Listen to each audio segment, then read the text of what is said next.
नमस्कार, मेरा नाम है कोमल राजपूत। मैं परेड कॉलेज बीए दे दूए सेमेस्टर की छात्रा। मेरा रोल नंबर 62 है। सारे कोला पहला तो सारें दी धर्म ध्याड़े दियां मतियां मुबारकां। धर्म ध्याड़ा साढ़े डुग्गर देश का त्यौहार है। अस डुग्गर लोग इस त्यौहार की बड़ी गै धूमधाम कन्नै मनाने होन्ने आं। इस दिन लोग अपने पितरें दे नां दे घड़े, जौ, फ्रूट, पक्खियां ते इ'नें जेहियां गै बड़ियां सारियां चीज़ां मनसदे ने। इस दिन लोग अपने घर मिट्ठा पानी बनाते हैं तो अपने घरै दे सारे जीवें गी पिलांदे ने। एह्दे कन्नै गै धर्म ध्याड़े आह्ले दिन रुट्टै दा जेह्ड़ा त्यौहार है ओह् बी शुरू होई जंदा है ते कन्नै गै अज्ज दे दिन राड़े बी लांदे ने। पैह्लें कुड़ियां घरें घरें रुट्ट मनांदियां हियां, राड़े लांदियां हियां, पर अज्जकल एह् सब दिक्खने दी बड़ा घट्ट लभदा है।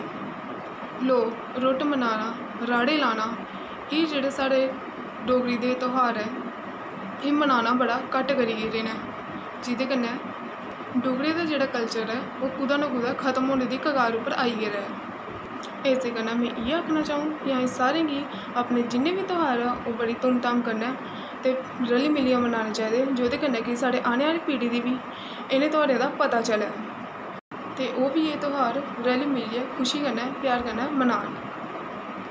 अज्ज असें धर्म ध्याड़े दे मौके पर अपने पितरें दे नांऽ दा घड़ा मनसेआ ऐ। एह्दे कन्नै गै तुस सारें दी इक बारी फिर मेरी तरफा धर्म ध्याड़े दियां मतियां मुबारकां। धन्नवाद।